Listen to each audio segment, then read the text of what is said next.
Welcome back to the podcast, everybody. I got my co-host Brian Gold, and today we have a special guest who, I'm a big fan of and love watching his content and hearing his wild stories. So, welcome to the show, Mikki. Thank you. Thanks for having me. Thanks for Appreciate being you here, coming bro.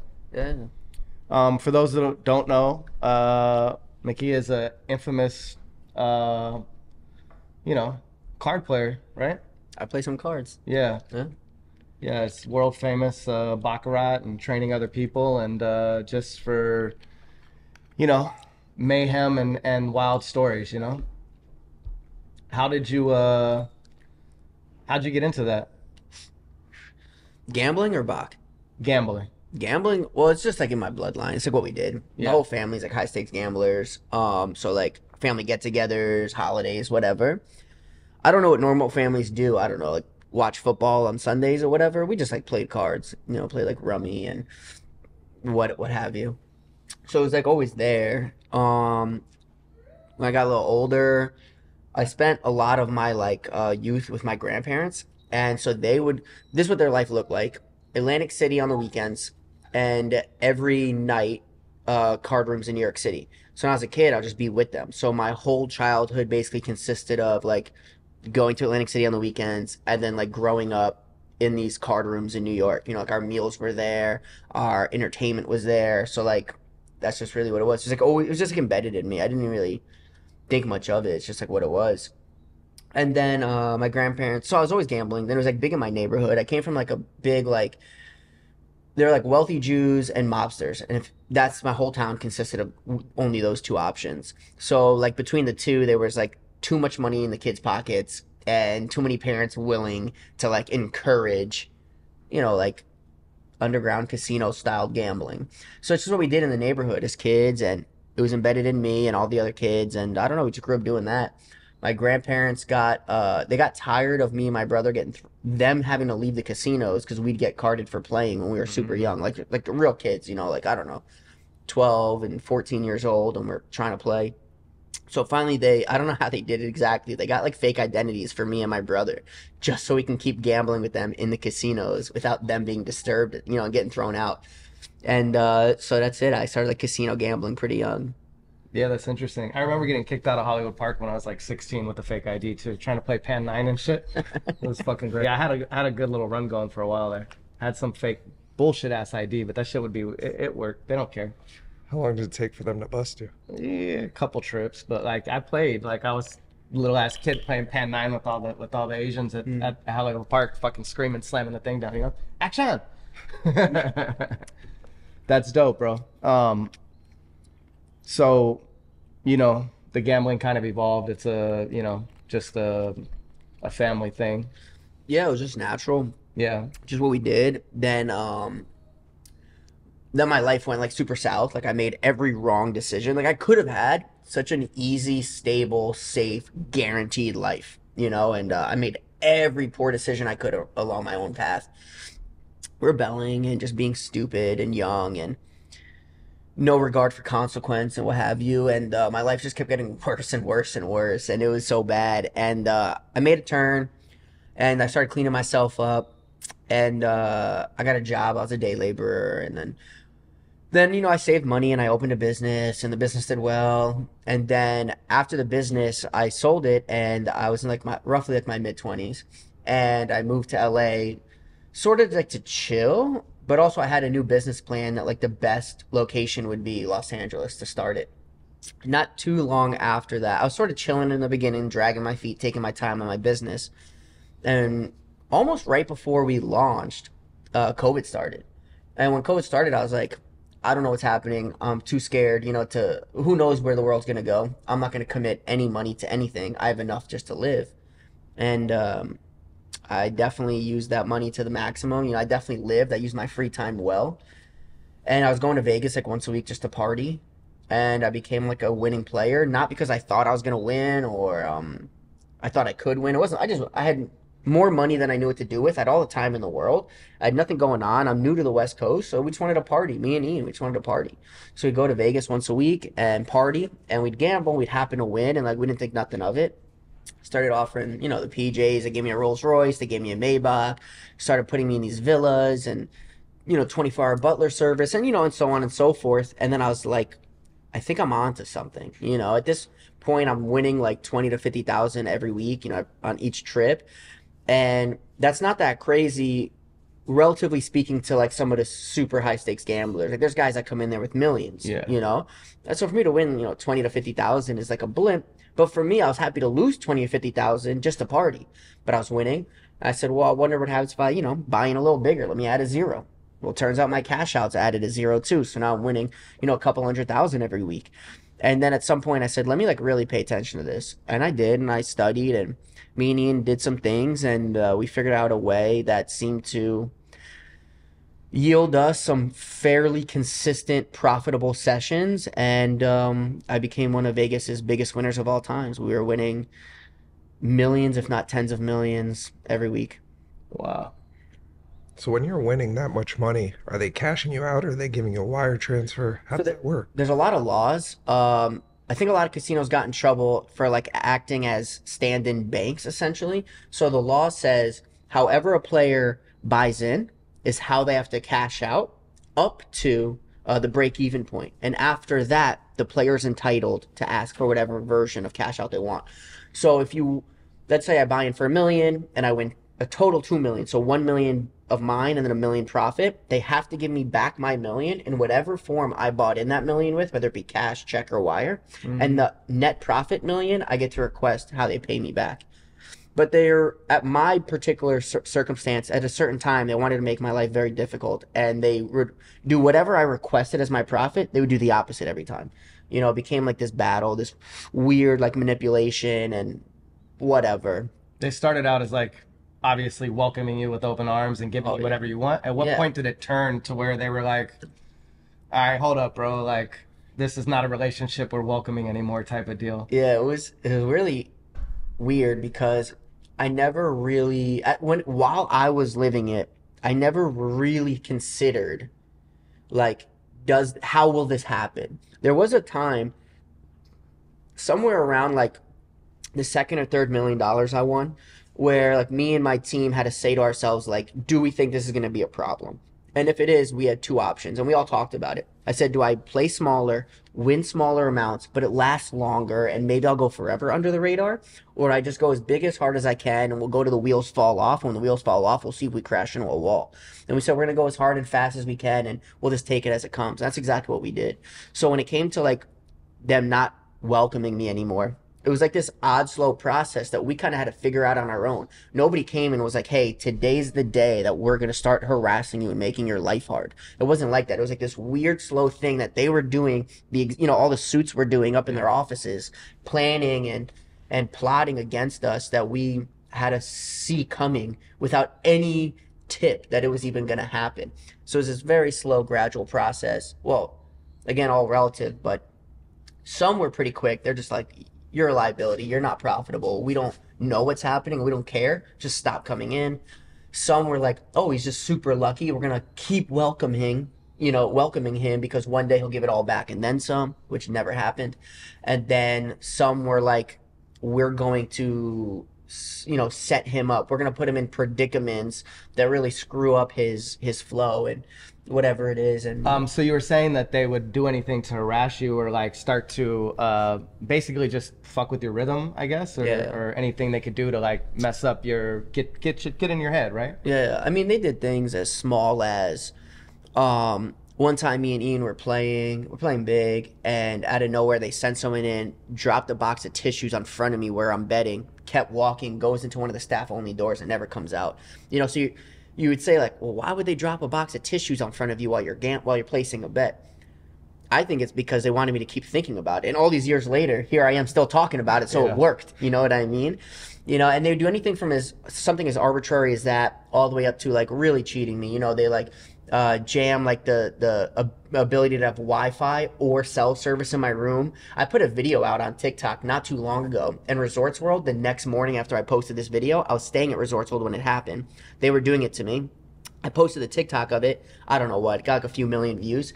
Immediately they came in the morning and they said, you're banned for life. So they jam my Wi-Fi. They prevent cell service from being active in that room. And again, I don't know anything about how Wi-Fis and internets, and I don't know how any of it works, so I don't really understand. You know, like I know there's people out there that want me to, that are gonna try to like pick it apart and say, well, it doesn't work this way.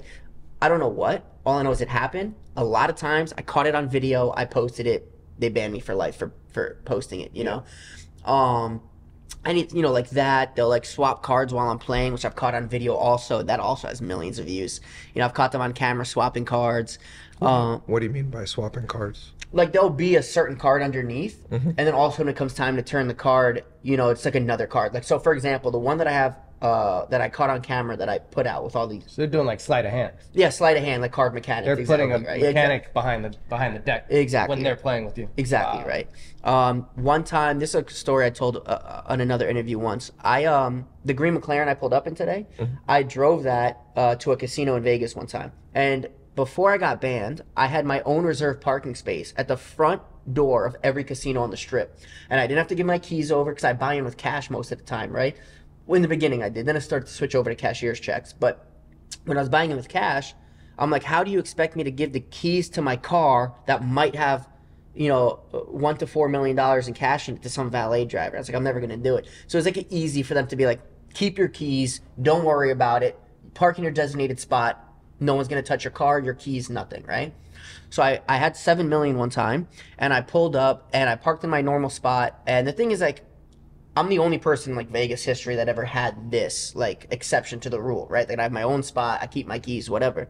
So when you get like a new valet driver, a new employee, they don't know that. Like these are just kids working valet. So sometimes they want to like hassle me. When I'm gambling, I don't want to talk to anybody. I don't want to be hassled. If you hassle me about the slightest thing, I might just go home. Back to LA, I'm not gambling today. I don't want any distraction. I got something in my head going on, I'm gonna keep it. So I park in my spot at 7 million. I see the kid walking towards me, the valet kid. I'm like, he's gonna ask me for my keys. He goes, can I have your keys? And instead of getting into this argument where like, no, buddy, I'm allowed to keep them, I have a accept rule, I was like, no problem, take my keys, right? He took my keys, gave me the valet ticket. I kept it moving, made it to the table. I sit down at the table. I put the 7 million here. It's in chips, by the way. So I put the 7 million in chips right here, right? It's in like a clear Ziploc bag. All of a sudden, my chair's pinned up against the Baccarat table. And at this exact moment, nobody was with me. Not Ian, not security. Like, I was totally alone for like this exact moment. So my chair's out of nowhere, pinned against this Baccarat table. I'm like, what's going on? And I can't get it out. And I just see there's 2 bodies here and somebody must be behind me pinned. So I start flailing like crazy. I push it back. I stand on my chair and I just start screaming, right? I'm like, what's going on? What's happening? Da, da, da, I got 7 million, all this. And it was security from the hotel. I'm like, what? So the pit boss, what I thought my plan should be is if I make enough noise, enough people have to look, and it's like that much harder to rob me of the 7 million in the heart of the casino, which is what happened. And the pit boss, who knows me, is like, what's going on? Came over and told security to back away from him. Everybody get away, get away. And security goes, pit boss goes, what's going on? Security turns to me and goes, do you drive a green McLaren? I said, yeah. They said, oh, you didn't get your valet ticket. And I said, oh, you mean this ticket? And just like that, without saying a word, not apologizing, they just left. Never heard about it again. So they'll do anything from drop a box of tissues to pin me up against the table for $7 million and everything in between. Did you leave that day after that? Did that fuck up the flow? No, I won. I played and I won. Did you? Yeah. Wow, good for you, bro. I don't remember exactly what, but I won a couple million, yeah. Are you super superstitious with it? Because you're saying that if you don't like the vibe or whatever's going on, you'll get up and dip, or? It's not so much superstition. It's that I'm just like so how you say like hyper aware while I'm gambling that the smallest things will distract me. And for that kind of money and that kind of risk, I can't afford like any distraction. Yeah. So if anything is taking any little compartment out of my brain and centering the focus over there, it's like that much weaker I am against the game. Yeah. Are you playing at just the high stakes room, or are you in a different area? It's always something different. It depends like what I see going on. So they'll manipulate cards, like, you know, card mechanics, stuff like that. So if I see something happening on one table, and again, as time went on, they came up with plans in the back room on how they were going to beat me. So as I started to like see their next plan, I would have to fight against it somehow. So something I did for a little while is me and Ian would go in with disguises. Mind you, during COVID, so we'd wear the COVID mask, I'd have my hood on, I'd wear sunglasses, hands in my hoodie pocket, and walk in like this, and he would do the same. So the facial recognition can't pick us up, the eyes can't pick us up, and we also pull up in a car that's not registered to either of us. So they just see like two essentially masked guys walking in, not knowing that it's us, because if they knew it was us, they would already prepare a shoe or something that's like capable of beating me, right? Something that goes against my general structure of play. So when I started to recognize that, I believe, so we started coming in disguises. We'd pick the table. As soon as we picked the table, we'd sit down, take all our stuff off, say, yeah, it's us. And neither one of us can leave the table until I cash in and have the chips. This way there was no chance for anything to be manipulated on the table or the shoe or the monitor or with the dealer, whatever it is. So then I started to see that they got to recognize like which tables were common for me to play at. And I used to play in like these private rooms. They'd put me on whatever floor, my own table, my own blah, blah, everything. And then I started to see like the first thing I just said. So we started to play downstairs in the high limit room where they have multiple tables to choose from. And they also have private rooms in the backs of all these high limit rooms. What I started to do was they started to identify which tables I'm likely to play. So they didn't have when they saw us coming in with disguises and stuff, they started to have all those tables set up against me. I would find a table that had tons of people sitting at it. I wouldn't look too much at it. I don't want to like tip anybody off. And as soon as they were about to play, I'd run over and say, I want to reserve this table. Sorry, guys, you got to go. And I'd play their table instead, which was actually set up for them, which is the way it was set up for me to win. So I started doing anything I could to try to stay ahead of the wave that they were manipulating me. Yeah. Wow. Interesting and fucked all at the same time. Yeah, it's like a game within a game of you know, getting something that is in your, you know, or at least not stacked against you, right? I used to say all the time that high stakes gambling is 70% politics and 30% playing cards. Yeah. There's so much happening in the background, well beyond playing cards. That the playing cards is one of the least relevant portions of all of it. Wow. That's true in business as well, though. What was your first big run like that kind of got you to the point where you're like, this is a thing? There was like 4 moments that like shifted my perspective. The first was way back in the day. I was losing my whole net worth, which at the time was nothing. I don't know, like 10 grand or something. You know, I was just a kid. And I was losing $500 at a time at my local casino in blackjack. And at like 7, I was awake all night gambling, like 7, 8 a.m. I beat them. I won like, I don't know what, like $8,600, $8,700 or something like that. Which for me at the time, this is the biggest, you know, legitimate cash out from a casino I really had, you know, as a kid. And I took a photo. I had all the hundreds on my lap and I had a cigar in my hand. I took this photo. I still have it in my phone. Like still, I look at it once in a while. And that was like the first time I got the feeling of a big win. There was another time when I was in business still, and I was like roughly 5 days short of making rent and payroll and all this, and I had like financial implications. And I was like, I'm not going to survive the next 5 days of business. I can't bridge this gap. I had received a payment from one of the vendors for $24,000, and I didn't tell my partners. There were other times in my story where my partners were in on it. As partners, we all looked at each other like, we need more money than we can acquire now. Let's drain the bank account. We'll all go to the casino. Like, we support you as a team. But at this particular time, I didn't tell anybody. I just took the $24,000 out of the business account, went to the casino, and I won. I won exactly what I needed. It was, I forget what it was, like $75,000 or $85,000, whatever it was. I put the 24 back. I made payroll. I made all the payments we had to make, and we bridged the gap, and like business continued. Wow. Yeah. And then the next like pivotal moment, I spent an entire summer losing. Like, I would have lost a coin toss if you gave me 2 guesses. And at I was like borrowing money. I remember actually my casino host gave me money. She lent me she lent me a few $1,000, my casino host in the casino I was staying in. And even that I basically lost, right? And I had $200 left. And that $200 in 3 days we turned into $800,000. Wow. Damn. Yeah. On a run, huh? Yeah. We documented it. I did a whole thing on it. Yeah, so it took 3 days. It went from $200 to $800,000, and it was like that was my biggest win to life at the time. Like that was like what, you know, like well beyond it. Before that, it was like, you know, I had 6-figure wins, but not $800,000 and not from $200. You know. Yeah, that's incredible. Yeah, and then like the last thing that really did it for me was probably the first time I won $1 million profit.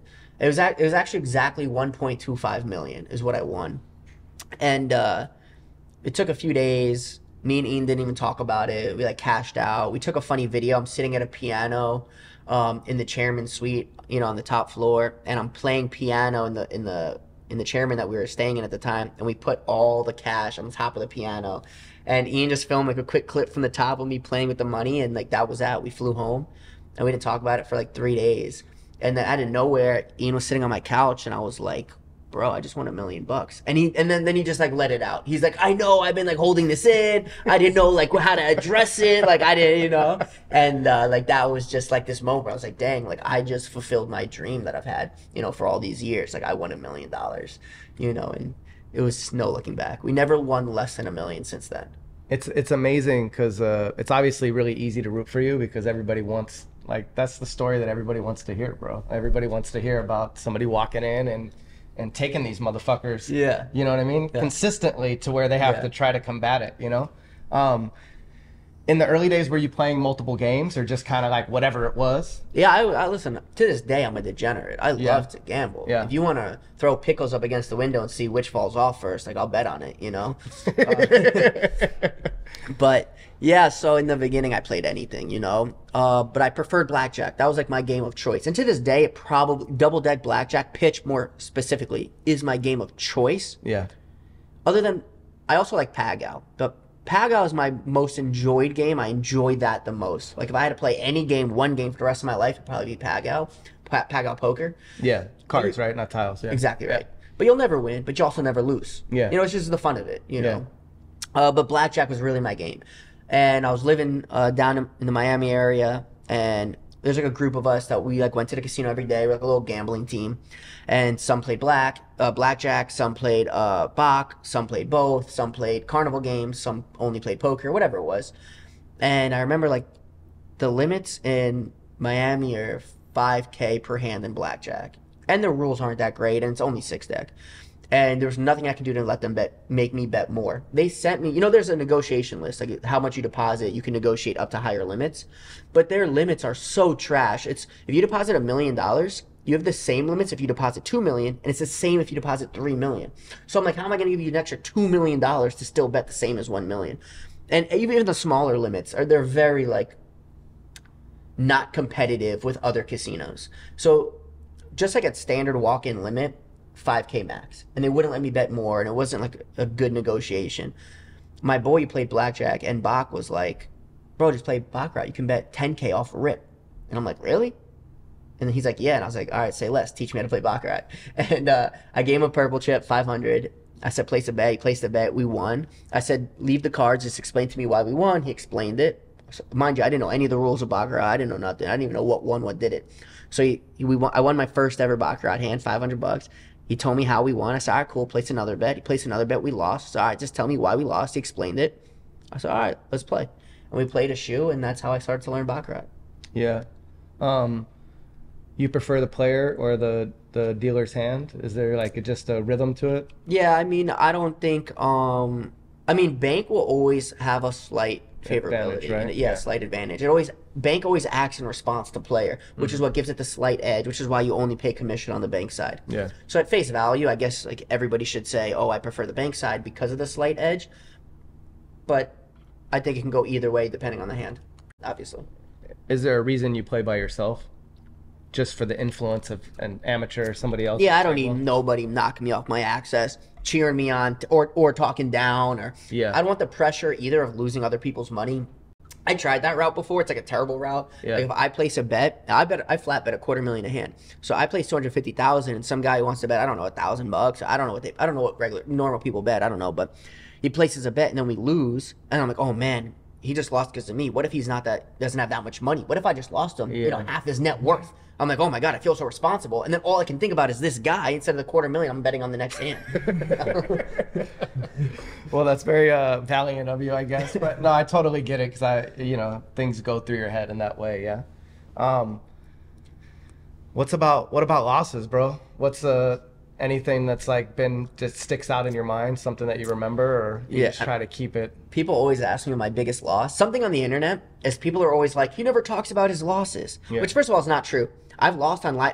I gamble on live TV. Yeah. I've lost on live TV, so my losses are out there. And I've talked about my losses. And but I don't know how people want me to show my losses. Like, what do they want me to do? Send a picture of an empty table? Like, if I lost, there's no chips on it. I don't know. Like, what do you want me to? How do you want me to show a loss? Yeah. But I talk about my biggest loss. My biggest loss was $8 million. It took place over a whole afternoon. It does actually have a happy ending. I bought it for $1 million more, and in 45 minutes, I won $9 million. So I had a $1 million profit. But that was my biggest loss, was $8 million. Yeah.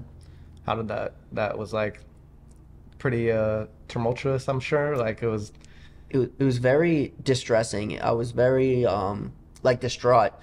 I actually have photos. I have a lot of photos of the 9 million, you know, and like a lot of like documentation of the 9 million that I won, but not the 8 that I lost. So I kind of wish I did. It'd be cool just to show losing 8 million. It's kind of a flex, you know, that I had 8 million to at least lose. Yeah. And the balls to Come back the same put more on day. the table and get them, you know? Yeah. This was how I looked at it. When it was happening, the first 3 million I lost, I was like, it was like your standard loss. I don't know, like whatever relative amount you gamble, whatever dollar amount that is, imagine you lost, you know, 3 out of 8. Let's say you bought in 8,000 and lost 3,000. I don't know. Yeah. That standard feeling. You're pissed off, you're angry, you're like kind of on tilt. You're like, how can I win, you know? And then I lost the next, I want to say 2 or 3 million. And when I lost that last 2 or 3 million, I was so like, I felt like I was in the Twilight Zone. I was like, do you know, first, I don't know if you guys really know, do you know how hard it is to lose $8 million? If you tried to lose $8 million, you probably wouldn't. It's really hard. It has to be like so perfectly handcrafted. 32 bets, huh? At 250? In a row, without winning any. Yeah, that's wild. Without winning a single one. Hard to do in Baccarat. Right. That sounds like the deck was rigged in their favor. That's exactly right. So I spent my last 2 million very happy. I said, I figured it out. I didn't lose. I was set up. I'm going to spend whatever it takes till I figure out what the setup is. And I'm going to turn it in my favor. So I spent the last 2 million figuring out what exactly is happening. And that's when I bought in last minute. I figured it out. I said, it's no problem. You guys can have the 8 million. I bought it for $1 million more knowing the setup.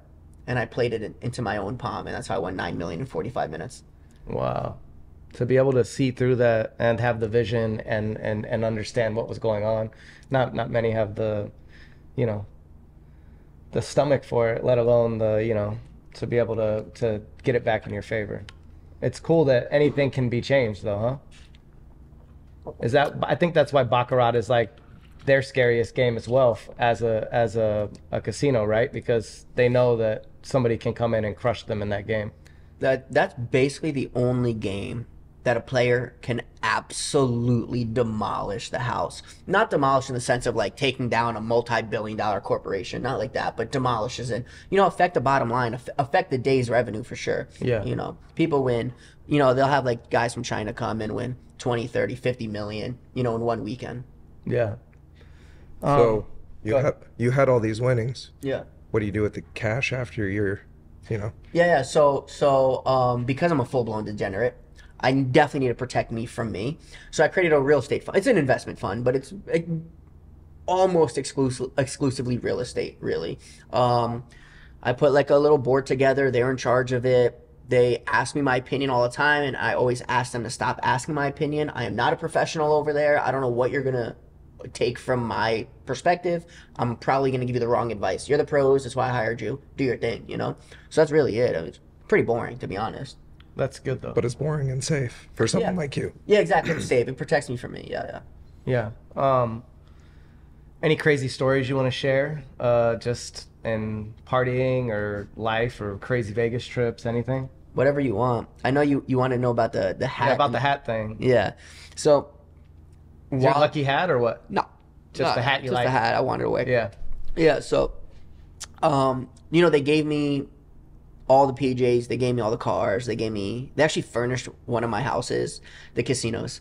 And I was throwing a party, me and Ian threw a party in Vegas one time. And I put on like my usual, like my stained hoodie and ripped up sweatpants or whatever. And I was like, dang, I want to wear this one hat that I have. I was like, but the hat's in LA.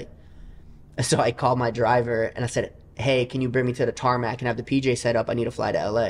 They're like, okay. Within 5 minutes, you know, the Maybach was there, took me to the tarmac. I get on the PJ. when we land, I had my driver in LA pick me up on the tarmac, and I told the pilot of the PJ, I said, don't leave the plane. I'll be back in 30 minutes. And I went to my house, grabbed the hat, came back on the jet, and just flew back to Vegas to throw the party. There you go. Yeah. That's how you do it. Oh, yeah. So I did the same, like a very similar thing one time. I took the PJ to LA. I never even went in my house. I just had my driver take me to the mailbox. I checked I'd been in Vegas for like a month or something. Yeah. So I had the jet fly me to Vegas. I checked my mail, never went inside, and just got back on the jet and flew back. I used to use PJs like Ubers. Yeah. Yeah. Fuck it. Yeah. Oh, their dime or yours? Their dime. Yeah, Yeah, perfect. screw 'em, Of man. course, bro. Yeah. Bless. Yeah. Are you allowed to go into casinos now?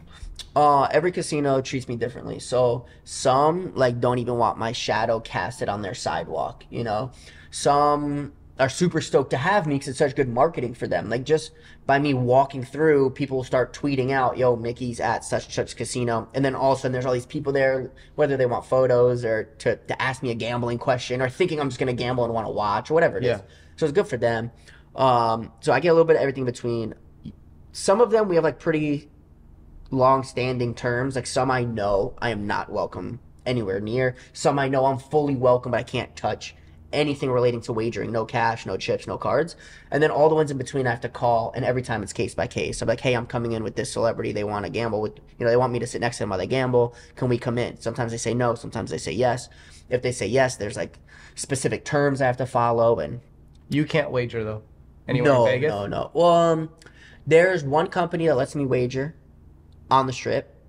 There's one company that lets me wager off the strip.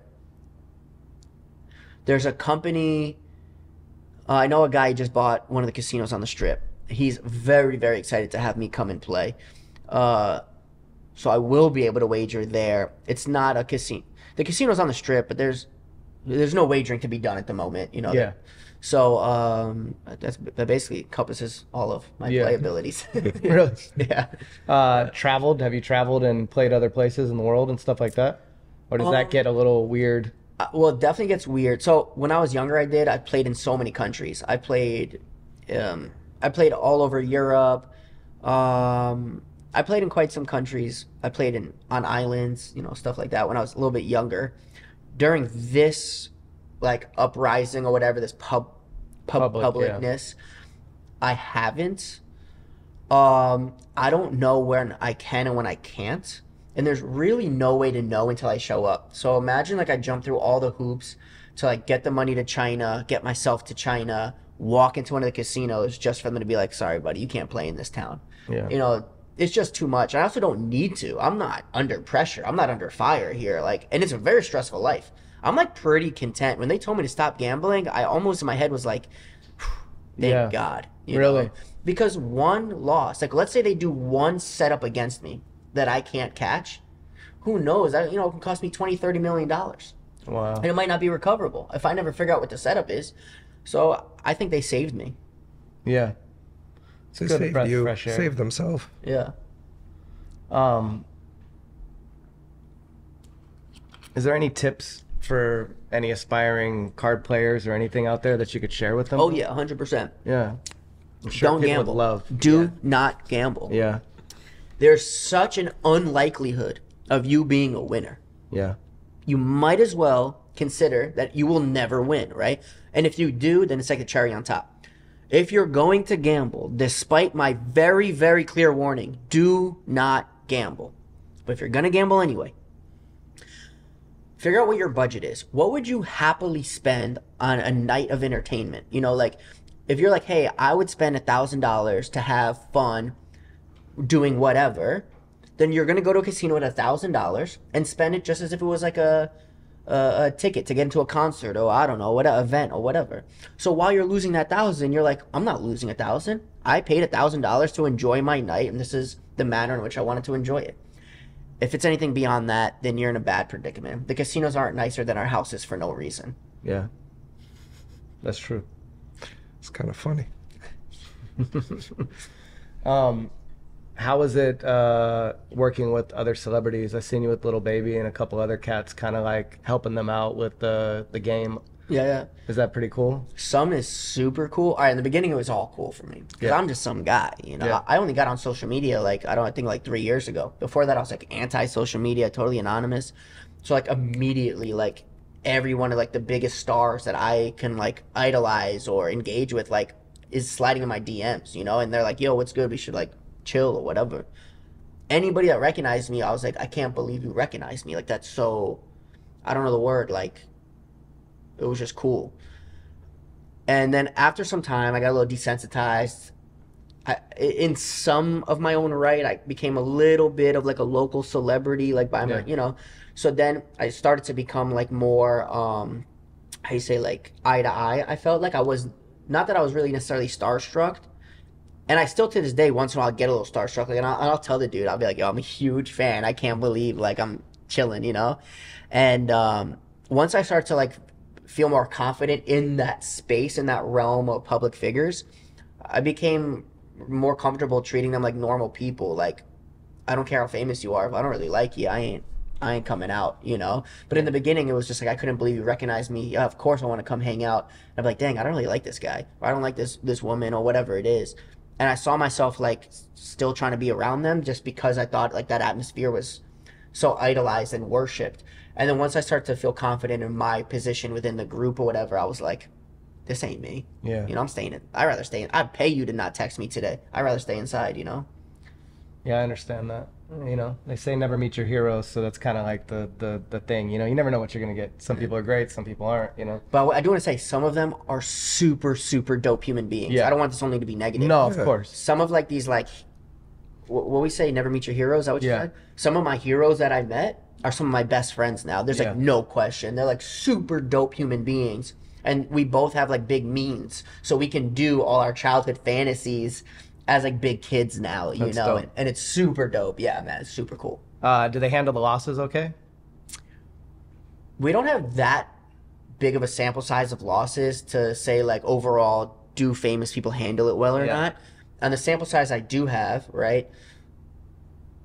Most handle it good, but I've had a couple that really took me by surprise. Really? Yeah, like I can only recall like 3 relevant losses. I don't want to say which people they are. No, of course not. That's too much. Yeah. Yeah, one of them, I don't even know if he knew that he lost. I don't even think he thought about it. We partied so hard that weekend that he was just like, almost like he wanted to hang out with me. Yeah. And he didn't know how to relate to me. So he's like, "Can we gamble? Like, I'll fly you to Vegas on my jet. Let's just hang out." And I'm like, "Sure." And we had lost. And I think he was just so happy just like be around, just have me with him and partying that like we never even spoke about it again. Like even the rest of the trip, we didn't talk about it. Super dope. So that was the ticket he was buying. He didn't care. That's what I think happened. I never asked him. That's a weird, you know, Yeah, that's what I think, you know, which is cool because he's my boy and like I'm happy. Like that was cool. He didn't just use me. He wasn't like, "I want you to make me money or else we can't be friends." He's like, "I'll pay. Like I just want to hang out," you know. That's dope. I guess I know we were trying to keep it, you know, kind of in the 45 range, and we're getting there now. Is there anything you had left that you want to ask that we haven't covered? We kind of touched on it, but when you go to a casino with whoever, are you allowed to give the person next to you tips, or is the casino kind of weird about it? In the very, very beginning, nobody had ever done what I did, right? First of all, no one has publicly ever successfully beat the casino. Short of, there were like there was a few circumstances, but mine is still unique to theirs. So they really didn't know how to address or handle me or my publicness or whatever. And nobody was like bringing in celebrities the way I was. Like nobody was, I don't know how you say, like the amount of, you know, like famous people that have contacted me asking to fly me in is probably quantity as well as quality more than any other gambler has encountered. So they were really like, great that these people are coming in, but it's bad because these people are winning. And then they would start coming in without me and keep winning, and they're like, something is not good for us, you know. So when I first started bringing them in after they banned me, they were like, "Sure, you can coach," thinking like, we don't know what's happening, but if that's what we have to say to get the celebrity in, cool. Until they kept coming back without me and still winning and winning and winning. And then when they would let me come in, they noticed that a celebrity will ask me, "Where do I want to go?"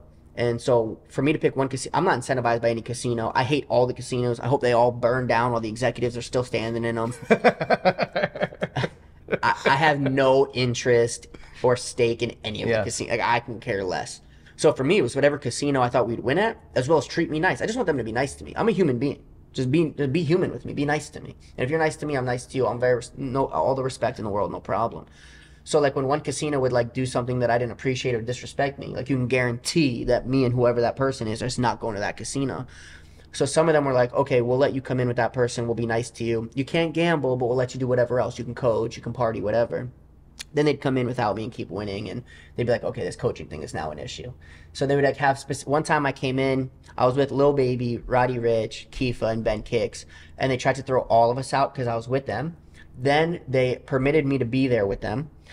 They said I can't touch anything. I also can't say anything. So they said no talking. And I think we're at the point of COVID where we can take the mask off. I can't remember exactly where in the mask part of COVID we were. Yeah. But I have videos of it, so I kept my mask on so I can try to whisper underneath my mask to the guys like what I think. But the pit boss was a very serious thing. There was a pit boss right on me that told me straight up, if I see you talk, you're out, you know? So they stopped letting me coach. Damn. I'm going to end with this. It's just going to be a short and sweet, you know, opinionated question. But your favorite place on the strip to play cards? None of them. They're all trash and no one should go anywhere. There you go. No endorsements here. Hey, bro, we appreciate you coming and sharing the story. It's quite an epic run. And like you said, you did something that nobody's ever done publicly before. And we've all, like, you know, loved to watch you do it, bro. It's amazing. Congrats. And thank you. We appreciate your time. Thank you, guys. Like, subscribe, comment, share. We'll see you next time.